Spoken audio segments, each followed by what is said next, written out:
Accessing library computer data.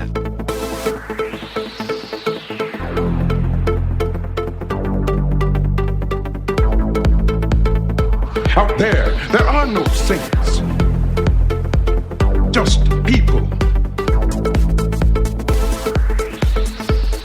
Hey everybody, welcome back to the show. We are continuing our run through Star Trek Deep Space Nine, and right now we are up to the episode called Heart of Stone. It's the 14th episode of the third season, aired on February 6th, 1995, written by Ira Stephen Bear and Robert Hewitt Wolf, directed by Alexander Singer. In this episode, searching for a Maquis raider on an unstable moon, Kira is trapped in an expanding crystal formation that threatens to engulf her if Odo cannot set her free. Meanwhile, Nog attempts to persuade a skeptical Commander Benjamin Sisko to write him a letter of recommendation to join Starfleet Academy. We've got another patron guested episode. We're joined by Isaac. Isaac, how are you? Hey, not too bad. How are you, Wes? Good, thank you. We're going to be talking about an important episode in the lives of two members of our cast here with Odo and Nog. And you'd requested this episode. If people aren't familiar with patrons on Patreon, if you're on a certain tier of support, you can guest host an episode every once in a while, and you had chose this one. So do you want to just, before we get into talking about the episode, why did you choose this one? Sure. So I guess a little bit of reference about me. I've actually been a huge Star Trek fan whole life. DS9 is definitely my favorite of the shows, and I've seen it 2.5 times. So I think this episode's pretty important just for setting the stage for character arcs moving forward. And it also deals with two of my favorite characters in the show, which is Kira and Odo. So I thought I can bring a little bit more perspective onto where these characters kind of at currently in the show and seeing where they kind of progress from here. Sure. Sounds good. So we are going to talk about Heart of Stone. I'm going to take a break. We're going to play an audio clip, and then we're going to break it down. Odo, why are you still standing there? I told you to get out of here. I'm not leaving. Constable, I gave you a direct order. You can order me all you want. As of now, I'm resigning my commission. Odo, if you stay here, you'll die. You don't know that for certain. And even if it were true, I'm not going to abandon you. I want you to get out of here. Don't you understand? I can't! You have to. Odo, please.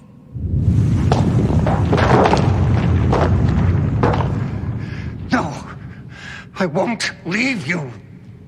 Why? Because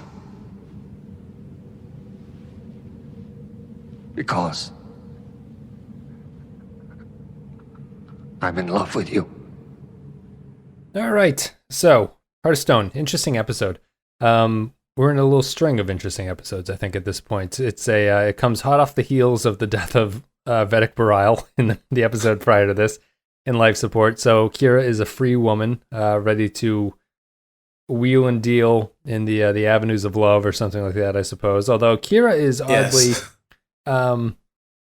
There's something weird that they're doing with Kira at this point. Now that she is established in the show, and they seem to want to put her into romantic relationships, or at least romantic plot lines that aren't quite at the stage of being a relationship, Kira is slowly losing her agency as a character, unfortunately. Both of these episodes, Life Support and Heart of Stone, she is not really involved in a storyline that should prominently involve her. Here it's a little bit more understandable. In Life Support, it was unforgivable on some level that she didn't have much to do in that episode, and it was somehow a Bashir episode. This one is plot dependent on her not being involved in it. But yeah, I was going to say, like, it's the weird. whole plot is pretty much her not being her, so it's like, it's pretty literal in this sense. It is, but it's an odd decision. Like, it makes sense to do the storyline, to do it this way, although DS9 seems to also be falling back a little bit on the reveal things and then flip it around at the end so that nothing is actually changed. They did that in The Search. They do it here.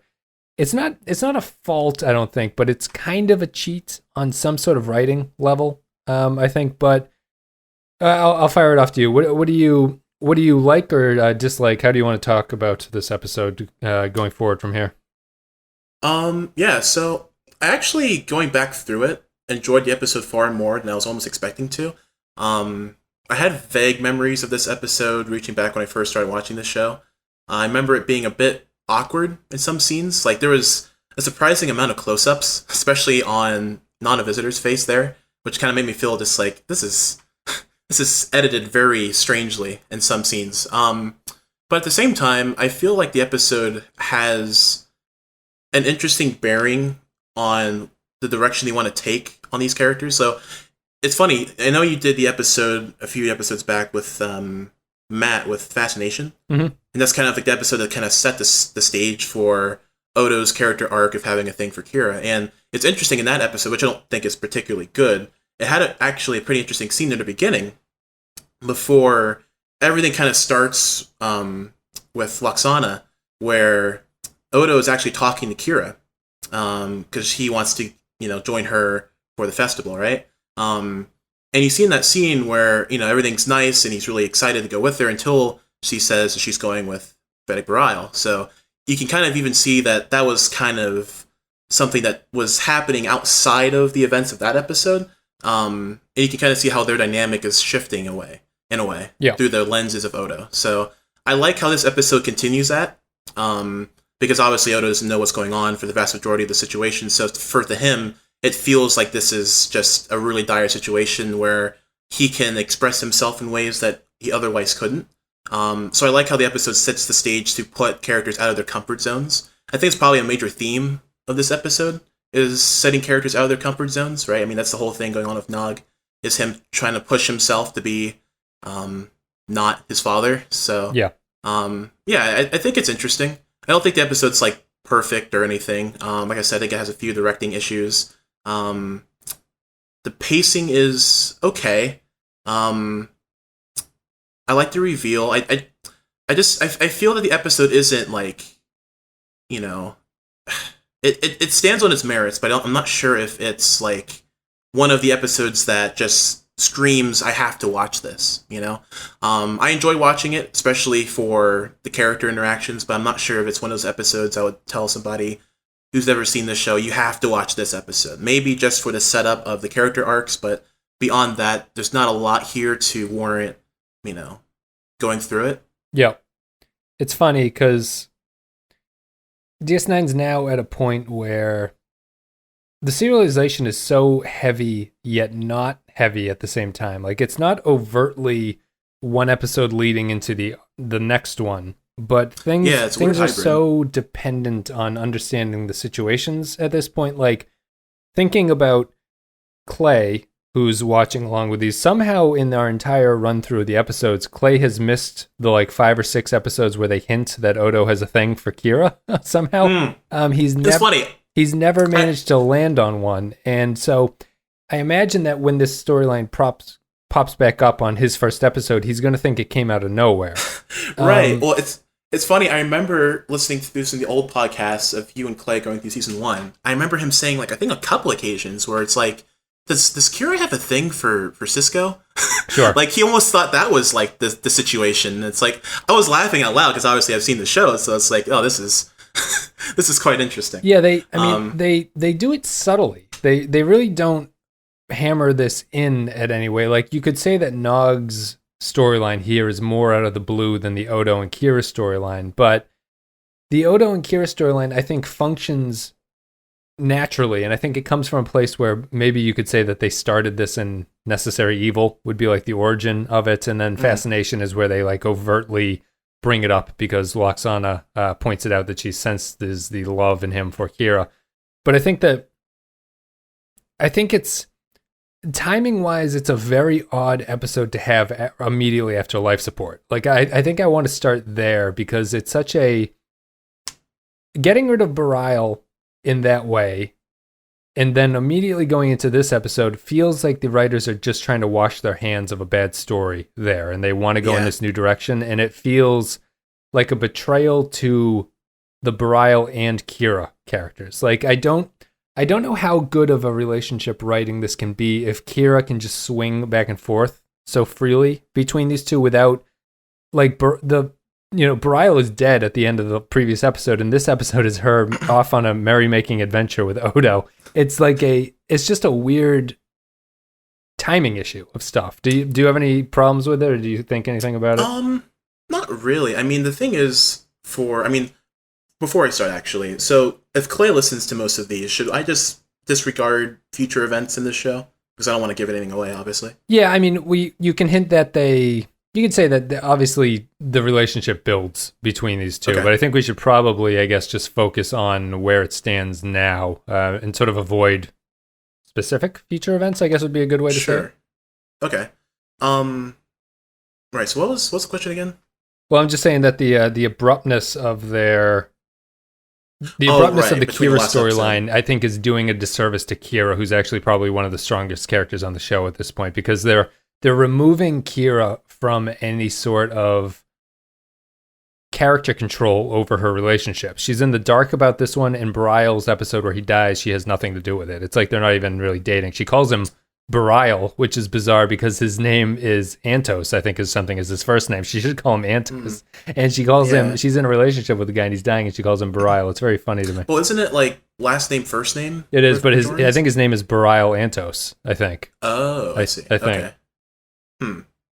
Yeah, well, anyway, I mean, does it portray her character? I wouldn't say it does. This episode, and, without giving anything away, most future episodes involving Kira and Odo seem to be more Odo-focused, more so than seeing Kira's, her perception on the situation. So, like, it's, most of the things are typically presented through Odo's lens. Which fits this episode. So why do you think that is? Why do you think it's in Odo's lens, not hers? Yeah, why does Kira not have any feedback? I mean, it doesn't make sense it doesn't work in this plot line because she has to be hidden from it, but why do you think the writers are more interested in Odo's perspective than Kira's, which is something that I agree is something that they continue going forward? It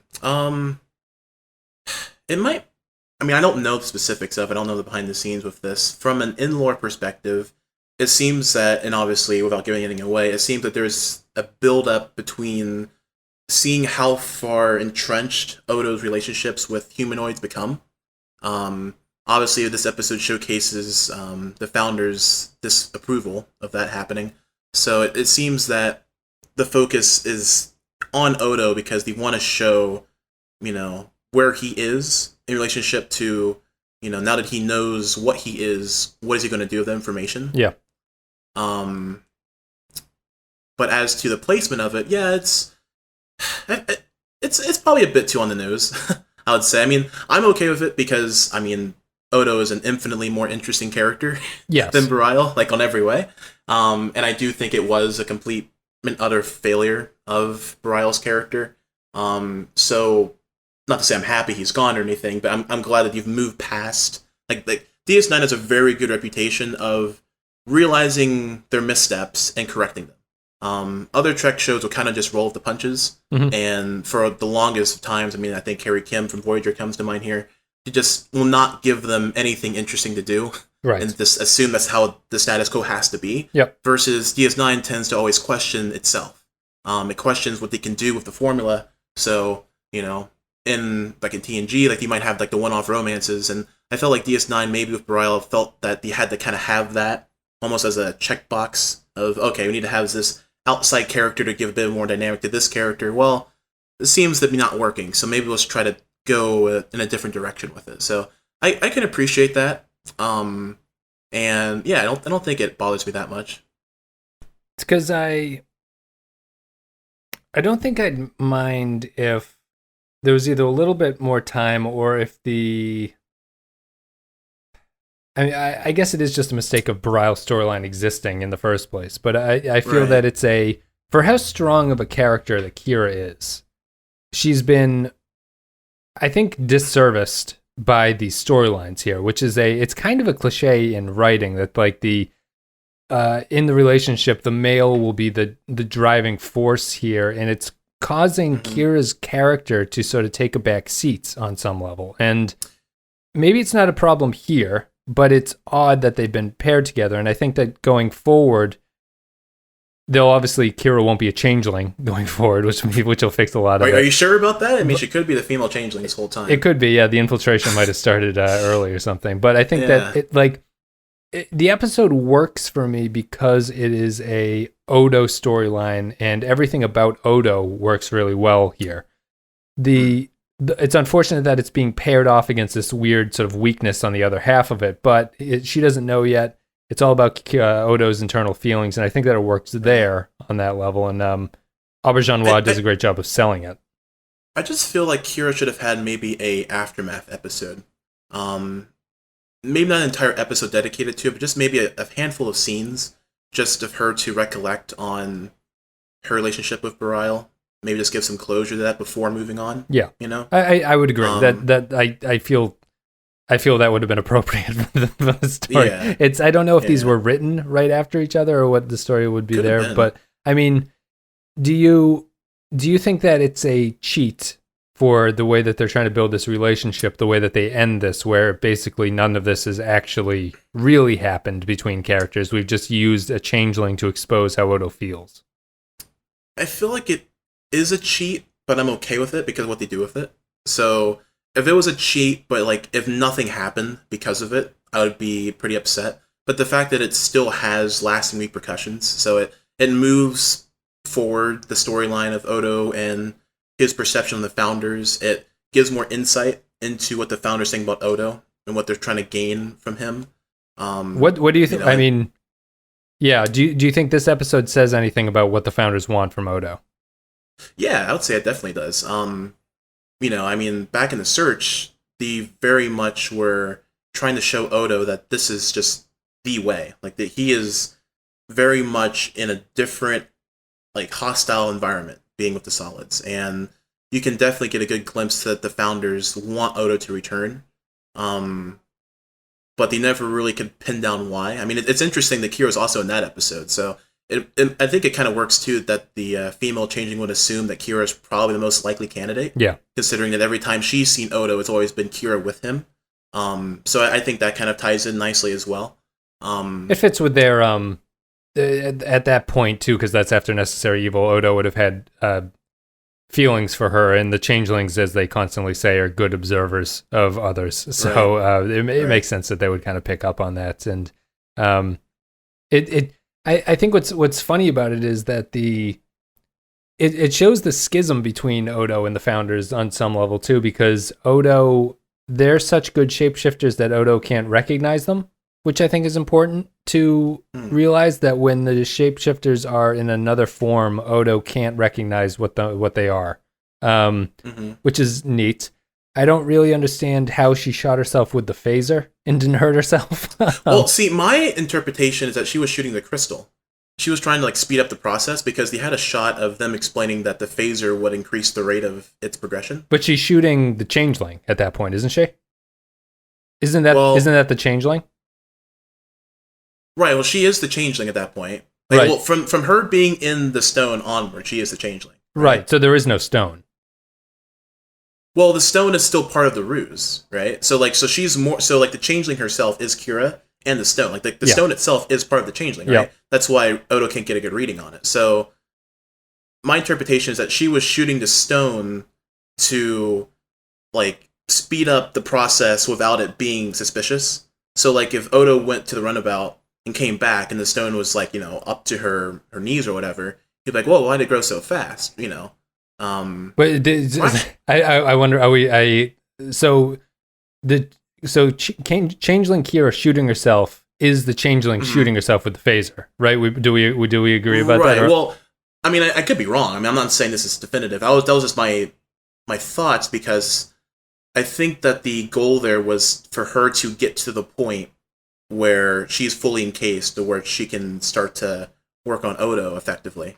Gotcha. As But yeah, I mean that could also be a case that's different as well. I don't turn it down to level 1 out of 16 or whatever the thing is, and just shoot yourself. Yeah, well, this phasers are the most plot convenient things ever in Star Trek. Yeah, and I think that the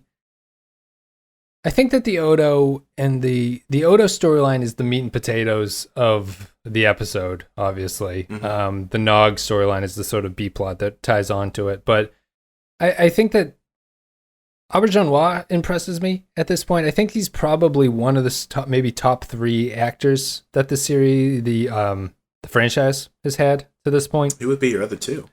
Probably Patrick Stewart and Spiner probably would be up there. Oh, okay. Gotcha. And Odo, I think, would be in 3rd place around there. And depending on what he's asked to do, he might actually be higher than that. But it's a really strong reveal for him, and it's a lot. You get probably more backstory on Odo than you've had in other episodes, like the one where Dr. Mora comes around and sort of teaches you about Odo. But you learn a lot more interesting stuff about Odo in this episode. So did anything stick out to you as something that you really enjoy about the Odo perspective in this one? Yeah. Well, it impressed me, and I remember this the first time I watched it, that it impressed me that he got to the point where he would say that he loved Kira, because that's very significant to the kind of character Odo is. He is someone who it's very hard to crack his shell, you know? And I like how this whole kind of situation is built upon just breaking his barrier, if you will. Yep. To just really just kind of let it all out. And yeah, I mean, I think that was played very well. I really enjoyed his speech to Kira, where he was like talking about his origin as well. I think that really showed Odo's. It was pretty much Odo explaining to himself like how far he's come as a character. Yeah. And I think it was a good insight into seeing what him now on DS9 means to him. Because the thing is, DS9 in the past, when it was Terra Nor, I mean, it was just a job, right? It was just him, security. But you can kind of get the feeling now that it's more about the sense of community that he's been a part of. And now that he knows what he is, he can feel a bit more closure as to what he wants to be. And Kira's a big part of that for him. So I think that, yeah, well, pretty much every scene that showcases Odo kind of letting his mask fall and just laying it all out there is really well done. And yeah, as you said, I mean, I love Odo's actor. I mean, he does amazing work. I think partially what makes it work so well is that even in previous episodes, Kira and Odo voices had some of the best chemistry personally. Yeah. I always thought, I mean, I'm a bit biased because they're probably my 2 favorite main characters on the show. I mean, if I had to list my favorite DS9 characters, it's probably like Odo, Kira, and all of them, and the rest are probably just the recurring ones. Sure. Like Dukat, Garrick. Yeah, just so, I feel like both of these characters stand a really strong, like, solo. Like, I mean, there's obviously we'll have very strong Kira episodes up to this point, and obviously in the future, same with Odo. So I think just having both characters together in that sense, even if I know the Kira is a bit, sidelined to more of the Odo focus, even just having the 2 of them play off of each other, I think is really, really well done. And I think the actor, I cannot pronounce his last name. I believe it's Auberjonois. I think I'm probably pronouncing that wrong. Yeah. I know it's Reen. Yeah, so Reen Auberjonois. So I feel like he almost feels like I can almost feel the actor being a bit more comfortable when he plays with Nana Visitor. Like I just think that his scenes with her in particular just really highlights just the, like, ironically enough, the humanity that Odo as a character can bring to the show. Yeah. I mean, even back to the cold opening with them on the runabout. I mean, just, I feel like if that was any other character, say in that first scene, that was like, say, O'Brien, right? And like O'Brien was trying to question Odo about, why he's a bit grumpy or whatever. Yeah. I feel like that scene would have played a bit more like coldly. I feel like Odo wouldn't have been able to express himself in a way that made him feel like, this is what I want. You'd probably either, change the subject or make O'Brien in some way feel like he is being, he's invasive, pressing on him too much. Yep. Yeah. So, so the fact that Kira in particular has just the right way of approaching Odo and making him feel like he's comfortable enough to explain his feelings, even if it's something so trivial as just her wanting to ask him what he felt on a situation. I think that's a good touch. So, I really, really do appreciate pretty much every scene between these 2 in this episode. I think that it's an interesting way to think about it is to think about if O'Brien was in there asking Odo why he didn't want to go to dinner or whatever they're talking about. But it's what's funny about that, to me, the cold open is, to me, somewhat clearly written as a silly relationship argument that those two are having. What's interesting to me is that Odo is written as the traditional female in that, and they like flipped it around on him, where Odo is being a little bit sort of moody and not willing to. He kind of has a problem with a very minor issue that Kira just kind of, in the sort of like stereotypically masculine way, Kira thought she'd take the reins and not bother Odo with the problem, and Odo is upset about it. That's interesting to me that they flipped them like that, and I think that the writing there is strong because it hints at the relationship that isn't there at that point, and just the conversation that they're having, and as you say, the level of comfort that they have with each other allows Odo to bring up this issue that he just feels somewhat slighted by not being asked if he wants to go to dinner, even though he doesn't want to go in the first place. Oh, I love the actors, like his grunts, like yeah, it's so good. Same with when he is when he says he can't leave. He's very good at he's a very good emotional actor, and Odo is a emotional character in a way that we haven't really seen before. He's not he sort of holds everything inside, so his frustration boils over more than anything else, and he is repressed on that level. But I think he's really, really strong in all the scenes here that those two have together. And I think Nana Visitor is actually intentionally overacting here because her scenes where she's stuck in the rock, she's not doing great work, but I think it's supposed to be the changeling not being able to mimic her effectively. Yeah, I kind of thought that too. I mean, you know, obviously you have the three different core elements that Odo picks up on that makes him understand that, yeah, this isn't quite what it seems to be. But, yeah, Kira's acting in this episode, you know, I think it gets a bit more of a pass once you understand the twist. Yeah, she's a little emotional. I think I'd describe her as overly emotional in the face of this danger, which is not to minimize the danger, but I don't think real Kira would lose it quite the way that Kira does here. And I think it's the changeling trying to be over the top and overly emotional to get Odo to crack a little bit sooner. Well, I think it's also the Founders' perception on the solids, because I don't think that the Founders think that solids are particularly strong-willed. You know, so I think that there's probably a bit of it as well, because, yeah, I mean, I think there's like that one conversation where Odo is talking about like him with O'Brien. And I love that. I love that beat too. That's a very funny. It's a funny story to bring up that Odo goes kayaking. Oh, about the kayaking. Yeah. Well, that's highlighting Odo's, you know, his character a bit with him enjoying something, because you know you don't expect that to be a thing. Yeah, at all. I think it's all worth it for the joke that Odo says he's into big like ancient Earth sea shanties, and he sings Louie Louie. Oh right, that's a good joke. Yeah. But yeah, so I think it's either directly after that scene where Odo is trying to cheer up Kira, right? And he asks her. Anyway, I guess he tells her. Does he tell her that things are going to get better? Yeah. And that just try to stay calm. We'll get through this. Kira has like the pessimistic attitude, which throws Odo off. Like, it's not one of the things that makes him suspect her per se. Yeah. But it kind of just was one of those things of like, oh, I thought that in this kind of situation that, you know, you would say that we'll persevere and get through this. Yeah. So, you know, it's interesting how they play it off like that. Yeah, that's his it's a very Data-esque moment of Odo reads mystery novels, and he thinks that people not buying into the cliche of we're going to get through this or whatever is something that he is not expecting, because he expects people to write that. Although neither of them are human, right. So I feel that there's a way to. I'm kind of surprised that when there's no human characters in a scene, that the other characters aren't kind of talking shit about them behind their back. I feel like it's an open world of exploration for the dialogue that you could have about two non-humans talking about Starfleet like that. Well, I mean, it's pretty much the Star Trek tradition that the most human characters on the show are the least human. Yeah, sure. It's the easiest. I mean, it's the easiest way to write those stories, like Spock, Data, and Odo. Yeah.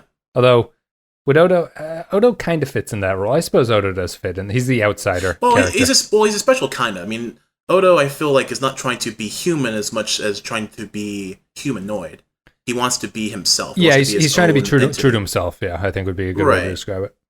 And I think that's actually that's a good place to switch it, because you had mentioned what you thought the theme of the episode was. I think the theme of the episode is how to be true to yourself, which ties into the Nog storyline.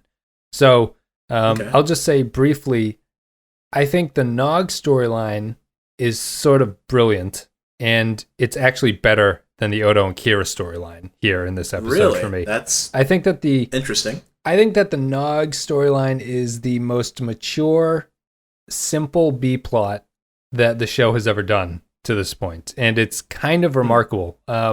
Mostly in the fact that they set everything up. They show you the Nog working in the bar with his father and Quark scene, where Quark is sort of yelling at Rom to fix the thing. Right.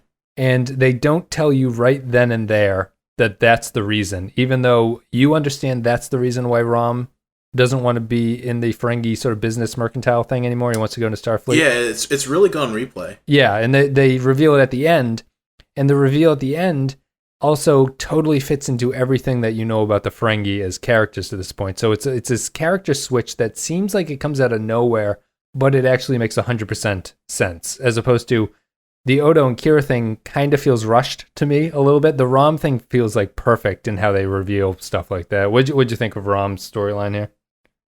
Yeah, I really loved it. I mean, I think Nog in particular is one of those characters that really grow on you throughout the show. Yeah, I keep saying Rom too, but I mean Nog. Oh, right. Well, I mean, both characters, I think, do that, but especially Nog. I think Nog is one of those characters that I feel that the more you watch him, the more you kind of get a good grasp of what this character is really kind of like, and that he's a bit more in-depth than, the actor tries to maybe play it off as. And I think this is one of the key episodes that kind of showcase, what Nog is really all about. Yep. Which is really cool. I think the actor also blows away any previous performance he's ever done in the series. Like he actually comes across as a real actor in this one. The final scene with Sisko is very, very effective. Surprisingly effective for a character that's basically been a joke to this point. That's true. I really love every scene with him and Sisko from Nog's point of view. I love the first scene with the Latinum. Yeah. He just keeps trying to give Sisko the Latinum. I mean, even after the conversation's over, he's like, Nog, aren't you forgetting something? No, let's keep it. Like, he's that adamant. I love the sincerity of Nog in this episode, too. I mean, you have him in one scene of pretty much every character he's connected to, right? So you have scenes with him, with Sisko, with Jake, with Rom, and Quark, right? And typically, if a Ferengi has ulterior motives, like what DS9, pretty much any Ferengi scene will do, you'll have a scene that kind of let the audience know what the true motives of this character kind of is, right? Yep. But the fact that he's consistent through all of this, I mean, the first time I remember watching this episode, I was just waiting for the scene where, it was a fluke. I was waiting, where the scam is exposed, yeah. Yeah, if not with Sisko, then maybe with Jake, and if not with Jake, then maybe Rom, or maybe it's not quite a fluke, but maybe it's almost like a half-truth kind of a deal. Yep. But the fact that he's just so adamant and genuine the whole way through, and I love like Dax's reaction to it, like when he clears the cargo bay. Mm-hmm. I mean, it's great seeing this dude did this by himself in like under 5 hours. Yes. Yeah. I love everyone's universal kind of just whoa. To Nog in this episode. My only real gripe, I guess, if you want to call it that, is Sisko's, his progression of his perception on what's going on with Nog is a bit jarring, I guess. I don't know. So Nog calls it out early on that, he thinks that the main reason Sisko doesn't want to do this is because he's a Ferengi. Mm-hmm. Right? Mm-hmm. Which Sisko just immediately just writes off and says, no, that's not a reason at all. It's the fact that you've, done all of these mischievous things throughout, so far in the show and all this. Yeah, you're a piece of shit, Nog, actually, is the reason. Right. Well, and then in the last scene where once Sisko learns from Dax that, he's a really hard worker and he's done all these things, but nobody still knows, why he is doing all this. That's like the main thing Cisco opens with. It's just like, you're a Ferengi, like you don't. It's like so it is racial then, or I guess specious or whatever. But well, I think so. Oh, go ahead. Well, I think that my understanding is that I guess you could say it's mirroring the changeling as Kira thing. I think Cisco is playing up that anger at the end to make Rom admit something. I think that I think the storylines are actually mirroring each other there, where the overly emotional Kira is trying to get Odo to crack, and Cisco's overly insulting approach is to get Nog to explain why he wants to do this in the first place. So while they never admit it, I think Cisco's motivations and process make sense on some level. Did you just not find it believable, or did you find it to be too sort of schizophrenic in its approach? Yeah, well, I mean, I found it believable. I just think it's not the way I would have written that scene, just because I don't want to get into much spoilers, but the thing is, Cisco is one of these characters I almost progressively like less as the show continues, because I feel that they start to write Cisco in a much more aggressive way, but not just towards his adversaries, but even like his colleagues. I mean, I know, like, once he gets the hair shaved off, he becomes much more of a badass. I understand that's kind of the point, but like, it's a one-to-one relationship. The more bald you are, the more of a badass you are to people. Yeah. Yes, yeah. But yeah, it always just kind of jarred me a bit. Cisco's character, just when it came to any situation where I feel like the problem is situations like these where it's really not warranted. I feel. Yeah. I just think that sometimes Cisco just goes a little too over the top with just either his frustration or just how aggressive he is towards people who, don't have any real reason to have someone get that upset over it. Sure. Now, I understand what you're saying, and that, I know that this is probably played up and all of this, although I feel like they could have solved that by maybe having a little bit extra exposition between like the scene in the bar with Dax and Cisco. Yeah. Or maybe the Cisco thinking to himself, okay, maybe I should, crack on this section of Nog and see, like, why is he doing this? Yep. Right? Yeah. But as it stands, I mean, yeah, I think it's done well. I almost kind of just feel the groans in my brain of like, oh no, this is where it's starting. Sure. I mean, it's an interesting point, because I think I'd counter with saying that I think Cisco is actually portrayed too meekly in the earlier seasons. My understanding of what they would be looking for in Cisco's role would be someone who would be aggressive enough to handle all of the disparate elements that make up this station at some point. Like he needs to be a little bit more of a crack the whip kind of commander who is more aggressive with the people. And they actually do the other way around. They make it seem like he's much more of a father figure to the crew than Picard ever was. And I think that it's an interesting decision, and it's a weird sort of relationship that you could actually say works because he needs to build something from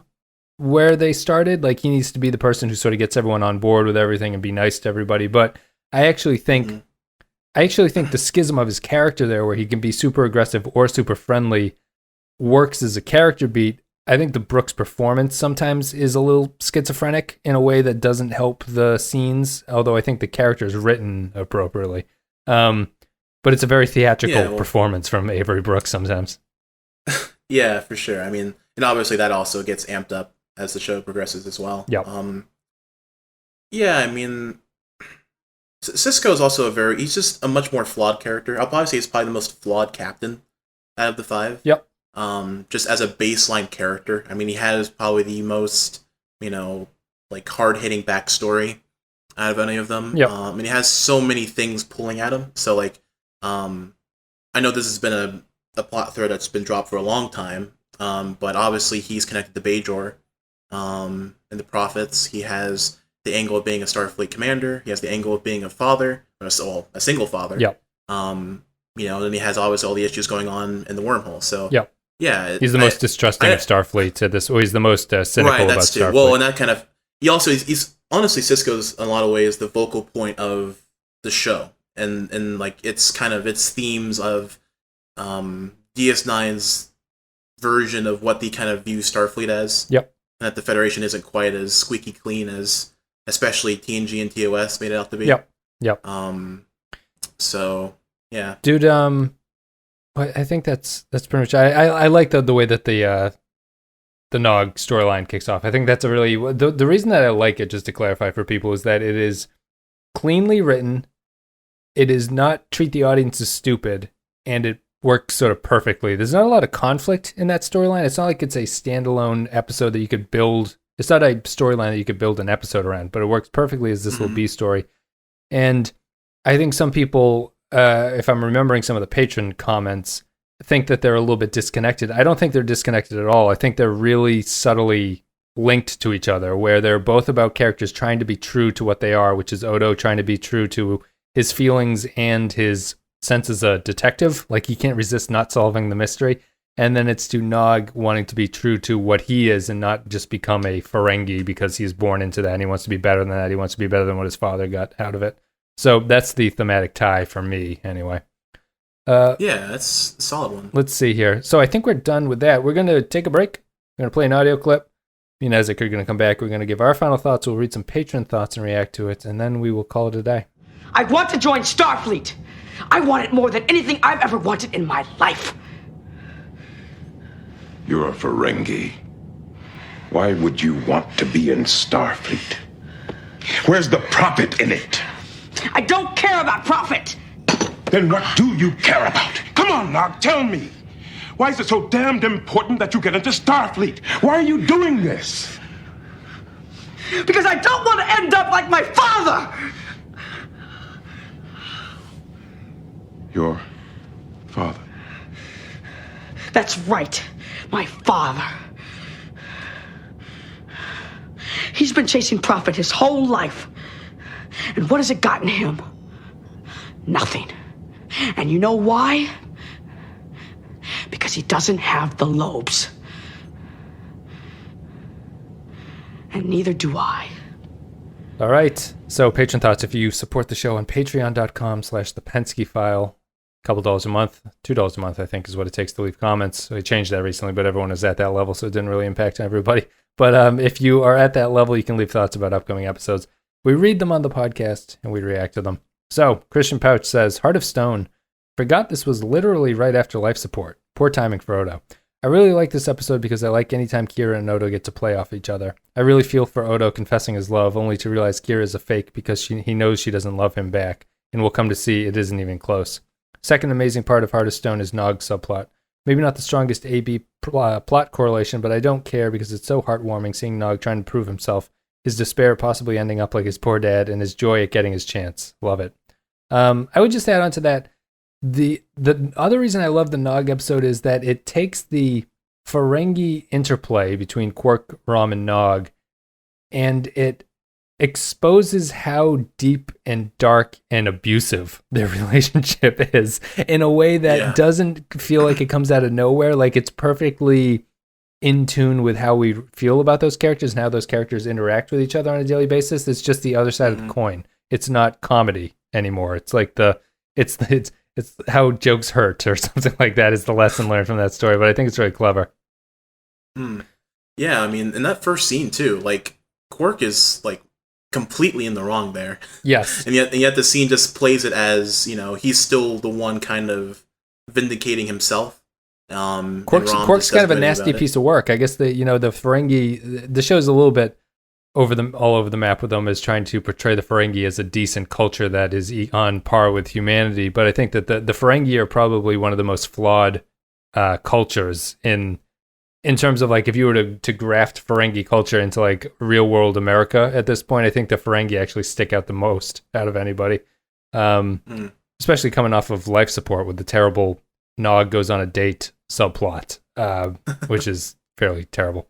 Stephen Cobb says, Heart of Stone, great character episode for Nog and Odo. It's nice to see Nog fleshed out into a much more in-depth person. Odo's history about his name, how he feels about it, the cold opening grumbling about dinner invitations, and how the DS9 crew have changed his perception of himself made for some amazing writing and very interesting character development. However, I still find this episode a bit boring. Rewatching the episode was, for me, way more rewarding than the first time, since I could look for flaws in the changeling's version of Kira and appreciate Nog's struggle to express his feelings about his father's life. That's a good point, I think. Yeah, this whole episode has really strong replay value. Yes, I think it does, yeah. For both plots. So, you mentioned pacing too. Yeah, I mean the pacing. I guess the it being boring. Yeah, so like it being boring and pacing. I didn't feel like it was like boring at any points. I just felt that some of the scenes between Kira and Odo, I just felt like the scenes just like really lingered on like the close-ups. Yeah, sure. For like really long periods of time. To the point it just became almost a bit uncomfortable to look at. I mean, so you have like Kira there, and like once like most of her neck is covered, so like she's talking like this really like hoarse, squeaky voice. Yep. And like like her mascara is running and her eyes are watering and everything. It's really just uncomfortably weird. Sure. How it looks, but I don't think that's necessarily it being boring or being badly paced. I think it's just maybe just the editing and how it's being shot more than anything else. Yeah, I mean obviously. Film 101 would be you want close-ups when you're having emotional moments like this because it allows the actors to emote a little bit. But I think it's maybe a style that we don't see too often in the series because they don't really focus on those interactions too much. There's the Jake and Ben Sisko relationship, but that's more of the close-ups are more about like a romantic type thing, I feel like, than anything else. But Eric McGowan says, Heart of Stone. The Odo and Kira storyline has potential to be interesting, but this is one of the worst cases where the A and B plots have absolutely nothing to do with each other, and it weakens the episode, in my opinion. Interesting. I disagreed with that. Isaac? Do you want to say your piece? I don't know if you want to be tiebreaker. Oh, no, yeah, I more agree with you. I don't think they're the most linked. I mean, the themes, the theme you brought up, actually, I didn't even think about that one, so that's actually pretty strong. But even if you disregard the themes, I'm of the opinion that you don't have to have the A and B plot be necessarily linked as long as they both can still stand on their own merits. Yep. So for me, even if that's the case, it doesn't really bother me. And I think it also works just for the kind of show DS9 is, because DS9 is more of an ensemble piece. Yep. So like, so DS9, like, especially going through like the early episodes, I have such an appreciation for just how this show will just go out of its way just to show like the slice of life-esque moments. If it's a fully fledged B plot like this one is, or even if it's just like a casual scene in Quark's bar, or like he's talking to Morn or something, like I really love those scenes, even if they're pointless, quote unquote, just because it just adds to the flavor of the world. Because DS9 to me is just world building the show. Yeah. So I feel like, in terms of maybe the episode, is it the strongest link? Probably not. But at the same time, it's just one more facet that adds, in this case, to a character, but also just to the world of DS9, because it very much feels like a very alive, believable, world. It's one of the things that always attracts me to the show so much, and why it's my favorite Trek show, probably more than anything else, is just the fact that if I could choose, if I could go to the Trek universe, right, I would want to be on DS9. Like that would be the place I would want to be. Mm-hmm. Well, maybe not currently in the lore, but it's at some point in more peaceful times, sure. Right? Because I love like the environment. I love like just people chilling at the promenade. I love like I love like in this episode seeing like how Nog can just casually go to like Sisko's office. Right? Yep. And just be like, hey, I got a proposition for you. Imagine if that was like Wes Crusher in season 1 TNG, right? He wouldn't even make it to the bridge. Right. Yes. Yep. So, thankfully. So yeah, true. But regardless, I love DS9's feel when it comes to the sense of the community of it. And I love how this show, and I know you've mentioned this in the past, how as the show's progressing, it's kind of finding what its strengths are. Not so much being a weird kind of zany sci-fi show like TNG and Voyager, where it's just about the threat of the week or the weird alien anomaly. Now it's more about, what are these characters doing in this scenario? Yep. So yeah, I think it's great. Yeah, and this is probably the best. This is the sci-fi show that DS9 excels at. Like it's a it's a sci-fi angle that only serves to amplify character stuff, and it doesn't really need to be explained. I know that they occasionally would do things well with it, like Whispers kind of comes to mind as an example where they'll do good sci-fi, but for the most part, the series is better when it avoids those kinds of plots because it doesn't really feel like it fits in with the tone that the show is best at this point. This is how they should do sci-fi. It's a sci-fi leads to character work, which is something TNG did occasionally, but TNG was much better at the mystery of the week sci-fi plot line than DS9 ever is.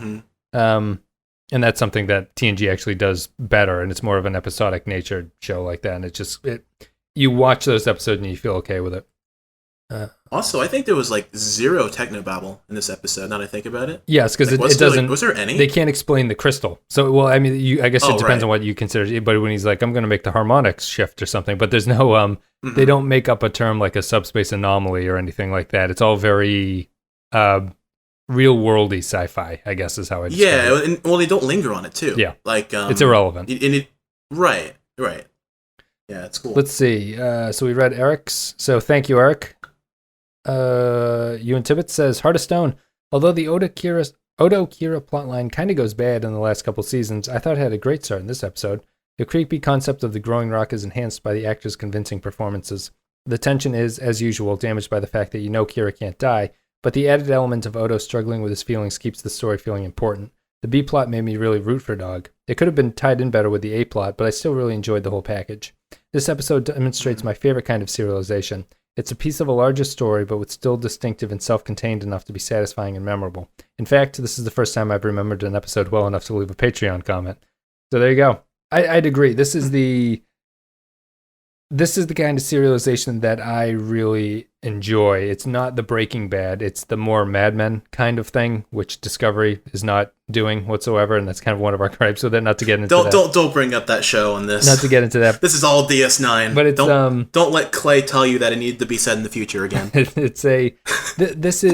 The show is really invested in that kind of serialization now. It's what we talked about at the top. It's this sort of universe that you exist in, and you don't need to. You can build off of things that have previously happened. You don't need to write them into the episode specifically to reference them. You trust the audience enough to understand what's going on. As to that patron comments first segment, and obviously don't want to again tie into the last couple seasons, but what's your opinion on Kira and Odo as to the angle of it being now, Odo having a thing for Kira? Like, do you think it's better with this being an angle, or do you just prefer them just being flatline friends? I don't mind the relationship angle. I know that's kind of a divide. I don't have a problem with it, and I think that earlier maybe it might have been the DS9 podcast, we had talked about how odd it is that no one in the show really has relationships with other people. So I appreciate it for that, of going in that direction. The Star Trek writing room is never the strongest writer's room for relationship stuff. I would point to the O'Briens as like a prime example of that.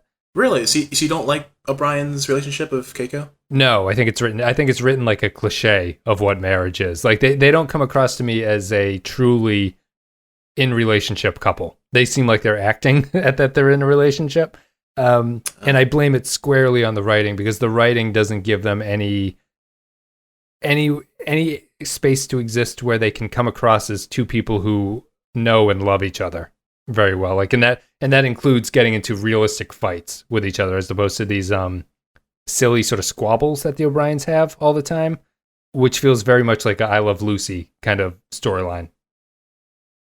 You disagree? Yeah, I mean, well, I'll disagree partly. I do feel like sometimes there's squabbles. I think it's kind of a product of the era too, with the kind of like the situations they'll be upset about. Sure.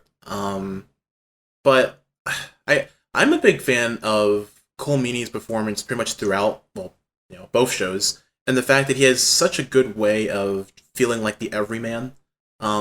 It's so interesting that in a show like DS9, where there's so many different cultures and like alien races, how you can still have a character who is literally just the average Joe. Like there's literally nothing special about O'Brien. Yep. Yet he's still a likable, interesting character.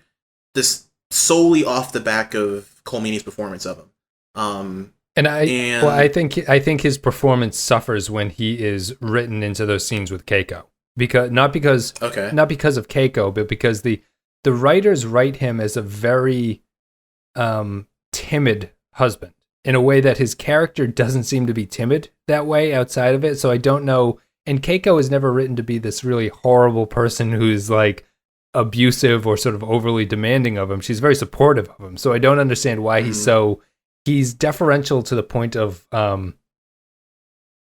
like oddness. There's something wrong about the way that they interact with each other to me. You mean like how the squabbles happen of like and the squabbles being and he's aggressive. Always trying to sort of appease her, and it never seems like she needs to be appeased. Like it's never written that way as to make sense of why he would act that way around her. It's just to me it feels like a cliche of a writer's room that is, you know, fairly geeky, and maybe hasn't had that many writers who are in like steady relationships. It just feels like a sort of parody of what a relationship is to me. Oh, I get you. Yeah, I tend to look more at the acting and the chemistry more than the writing of the scenes. Sure. In some ways, at least when it comes to that. So, from a pure like chemistry standpoint, I think that Keiko works pretty well for Brian. And I like how it feels like an actual like relationship. Like it doesn't feel like a fling. You know what I mean? Yes. Like it feels like, you know, these people are like they're genuinely like in love. They're committed to it. I always feel right. So I do really like that angle, but yeah, I mean the squabbling, I just think that maybe sometimes the reasoning of it is a bit heavy-handed. Yep. So I can see your point there, but overall, I still enjoy it. I don't think it's anything too out of place. Sure. I'll just continue on here. Chad Wiley says, Heart of Stone. This is a great episode for Odo. Rene Aubergenois really sells the I think it's unrequited, I believe. I'm ignorant there. It's unrequited love angst. At the end, his deadpan delivery of just a slip of the tongue, nothing important, breaks my heart. Oh, yeah. On the B side, even though Nog's decision to join Starfleet seems to come out of left field, I think it really works. It makes sense since Nog has probably spent more time with humans than any other Ferengi. It's a good point, Chad. Thank you very much. I agree pretty much with everything that you've said there.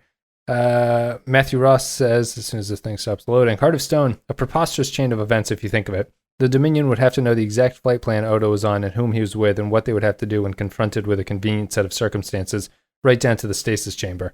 And that rock, Kira was eaten by a felt cloth and foam rubber. What the heck was that? Following the list of bodily episodes at Season 3, a very light reminder, oh yeah, the Dominion. The reveal of emotion, which was a psych out, was pretty well played if you allow for all the other coincidences.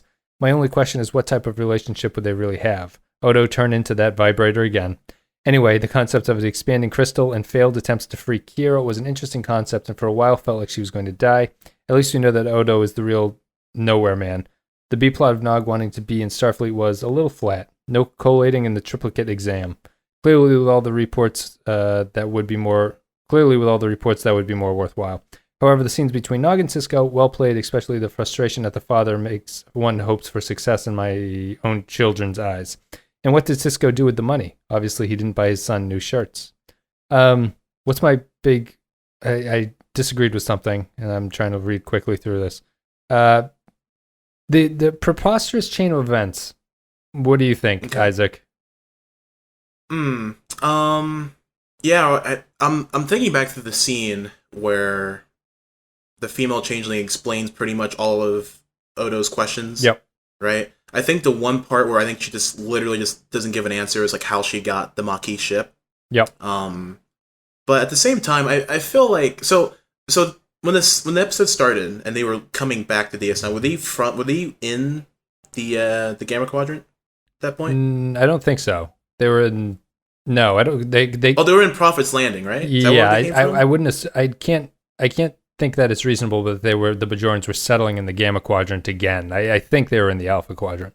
Okay, gotcha. Yeah, so I guess if that's the case, then I guess it's a little bit unbelievable. But at the same time, I mean, the founders. I mean, they are the founders. Yep. I have to keep saying no spoilers, but knowing what happens and the things they're capable of doing, I would not put it past the changelings to go out of their way. No. Especially if it means for Odo. There is to make all these scenarios happen. Their infiltration is already happening, right? Like that's how I would justify this. That changelings are in the Alpha Quadrant at this point. Okay, what episode did that start? I forget now. Well, I'm just this is my headcanon sort of. So they haven't admitted that, but Gotcha. in the sense that the Alpha Quadrant parties are not really getting along with each other, and the changelings in this episode have shown that they can perfectly mimic things in a way that Odo can't. The changelings are in the Alpha Quadrant would be my, would be the way that I would think about this at this point. Yeah. And I think that the episode doesn't do anything to not make that the case. Right. Does that make sense? So the episode itself doesn't say it, but I think that with enough thought about, even if you know the way things turn out, I think it's understandable that that would be how that she gets her information about those things. Sure, and I think it almost even helps that the fact that it's shown that this was all very much planned out. Like, this wasn't just like a random string of events. Right, yes. Like, she took them to a specific planet that specifically had this issue where they could not get out a signal, couldn't transport all of this, And that's a character beat of the Founders, right? We've learned that over and over that the Founders do not do things willy-nilly. Right. They are extremely careful about what they do. So her whole plot makes sense in terms of my understanding of what the Founders would do is that this is not out of the realm of what she would do. My only question is, where does she get beamed to at the very end? That's true. Well, it showed like the Dominion kind of whatever you call the transporter effect. Yeah. Yeah. So I assume it's to a Dominion ship, but I guess that the Dominion ship. Yeah, I guess there's a Jem'Hadar cruiser or something in the Alpha Quadrant. If we're right about that, maybe we're both wrong. Cal Barrett says, Hearthstone, I like the episode. The start of Nog's Starfleet journey, where's my Captain Nog show, and the emotional scenes with Odo, it's a clever way of doing a follow-up to the search and delve into the Kira romance at the same time. However, what's the point of the make-believe phaser fight that causes Odo to uncover the truth? If there was no Maquis fighter, then why would the fake Kira pretend to have a phaser fight that would ultimately reveal the truth? Also, remember in the pilot when Odo says he doesn't use weapons and refuses a phaser. I guess the writers didn't either. I'm being facetious. It's a strong episode. It's a good point. There is no reason for the phaser fight. Yeah. I guess it's kind of there just to lead Odo onto the clue. It's there to provide an out for his story. Like he can come up with a bit of evidence to get out of it, but Kyle's right that there's no reason for it to actually happen. Because the... Also... Oh, no, go ahead. I didn't really have anything to say. Well, it's a separate point. I was just going to make a joke saying that if... that was Kyle Barrett, right? You made that comment? Yes, this is Kyle, yeah. Yeah, he should play STO if he wants Captain Nog, that's all I'll say. Oh, is that a part of it? Yeah. Oh, man. Well, we could say that for a non-sequitur, but yeah. Gerald Swain. I think Gerald is the last one. He is. Heart of Stone. Odo finally confesses his love to Kira. Alas, if only Kira was there to hear it. A good Odo episode where we get to see a different side of him. And this is definitely a strong episode and one where I feel the A-plot and the B-plot complement each other. Both have a character forced to come to terms with their feelings, and both plots end with a painful confession. I was not a fan of Nog in his early episodes, but this is the beginning of him becoming a personal and fan favorite. All in all, a good episode, and it gets a 3 from me.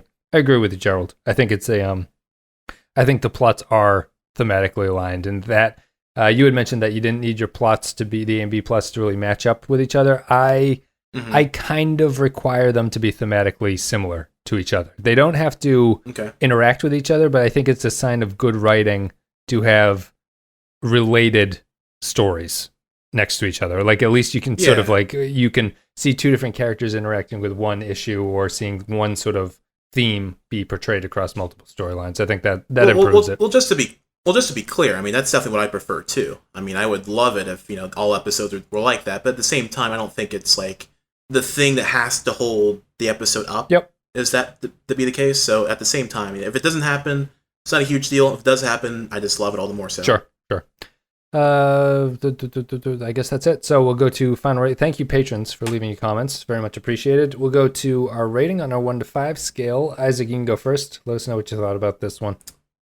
Okay. You requested it, so it must be fairly high on your. Right.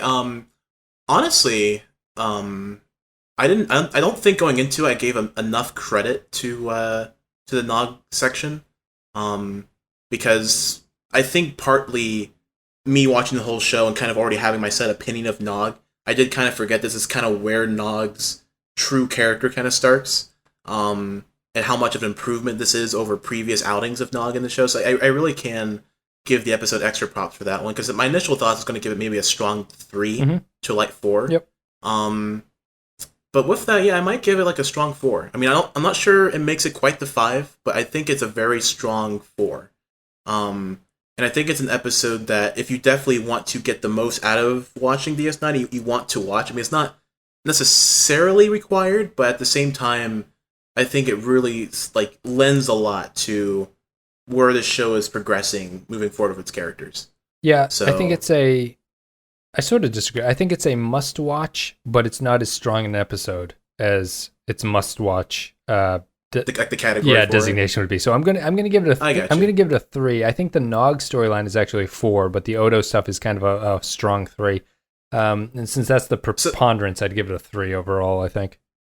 So what's your main detractor of the Odo Kira stuff then? The main detractor is the sidelining of Kira and the sort of timing of this issue, of this relationship issue that they're going to bring about. And I think that the reset at the end has been repeated on the show enough where I think it's starting to be a little bit of a letdown when they go that route.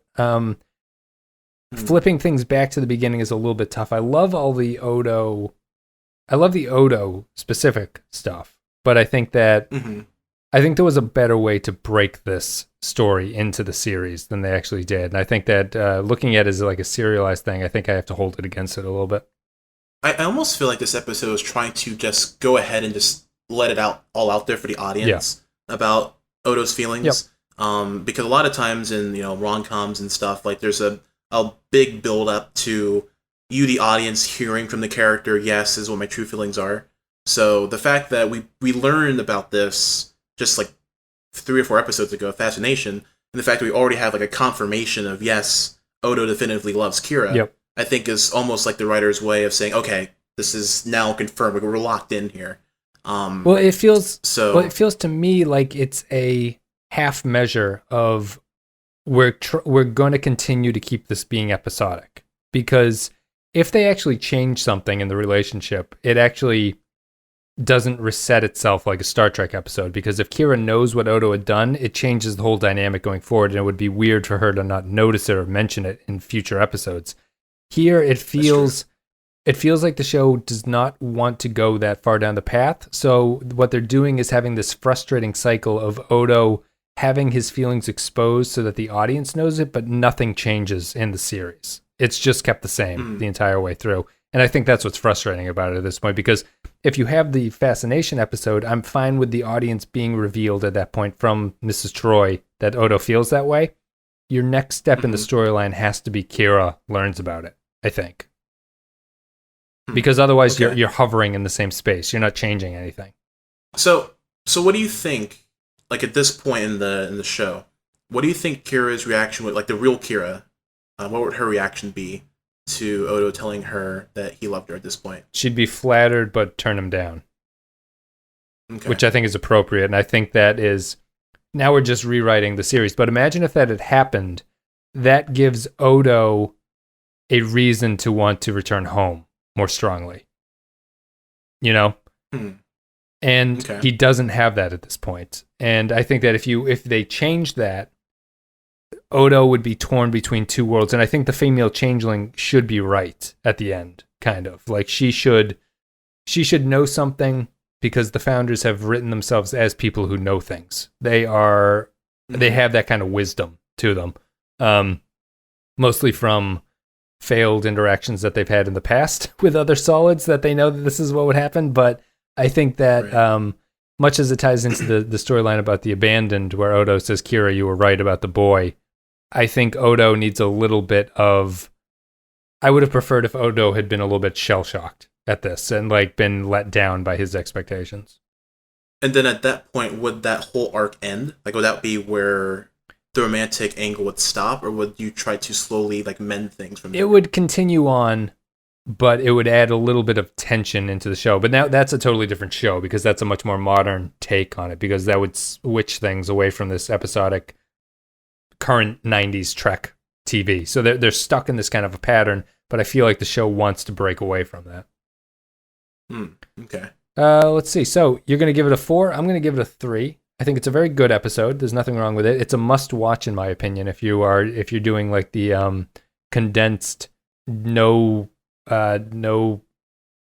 fat on the meat kind of watch through of DS9. I think it's kind of one of those episodes that you have to watch for it to make sense. Yeah, and you'll give it a 4, and you think you enjoy it very much. You like the two characters. I completely agree. I think they're very strong. And that's about it. Thank you guys. Patrons, thank you for leaving comments at patreon.com/the Pensky File. You support the show. You can leave some comments about upcoming episodes. We read and we react to them.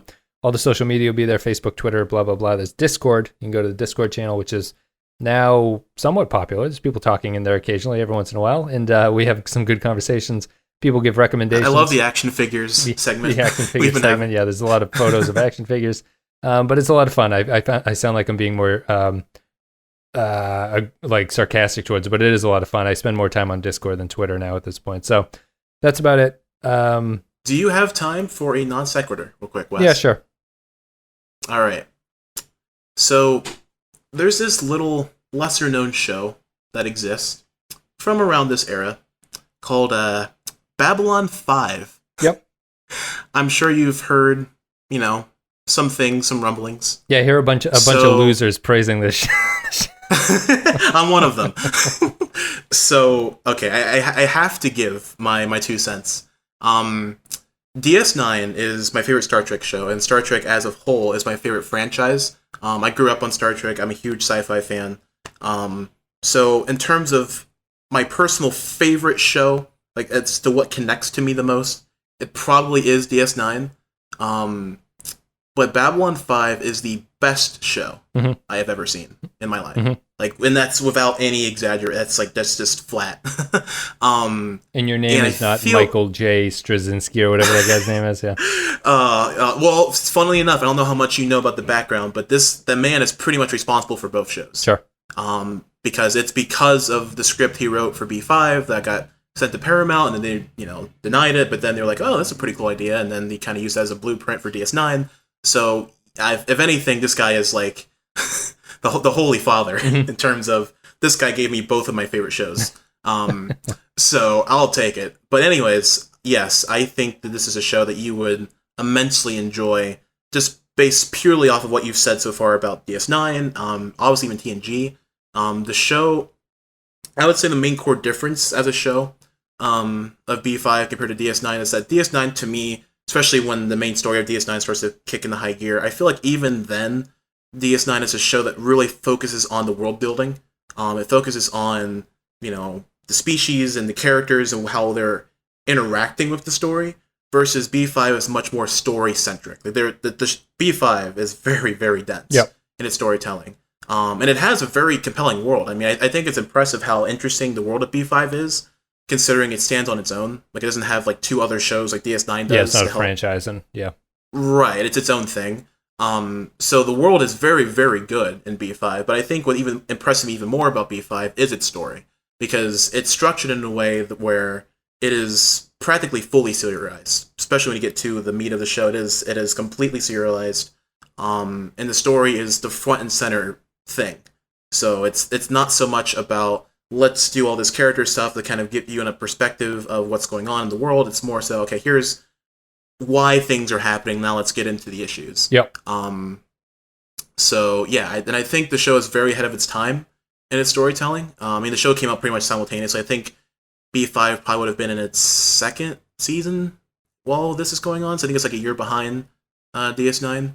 So yeah, I think it's the show that you would really, really enjoy watching. I mean, I don't know if you ever have time to ever bring me back. I could give, obviously my thoughts on the show, since I've seen it before. I'd love to go with it. I don't know if it's something you ever had in the plans to ever do after you're done with DS9 or what, but yeah, it'd be down the line, I guess, depending on how quickly all this stuff goes. I have nothing against Babylon 5. I've never been drawn to it on any level. I probably watch less sci-fi than people think I do.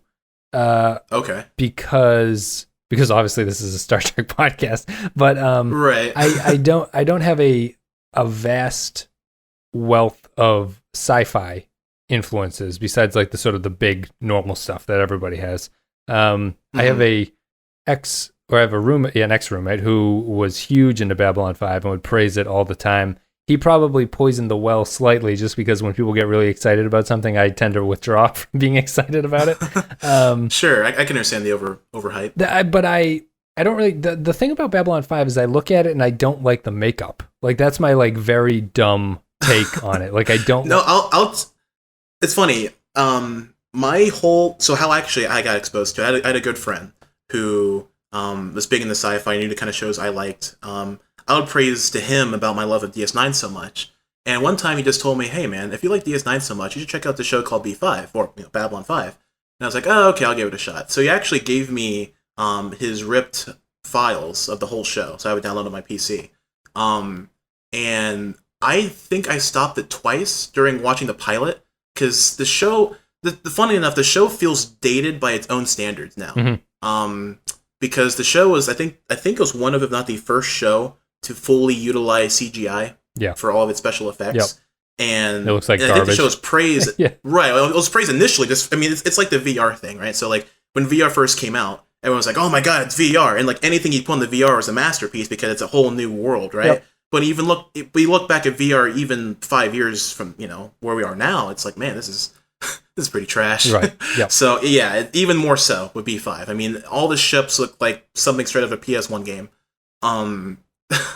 So in the makeup design, it gets better. I mean, I think it's pretty much on par with maybe season 1 DS9, where like the art design in DS9 season 1 is not the best, especially I think like early Odo looked like a skeleton. Yeah, they don't have it worked out at this point.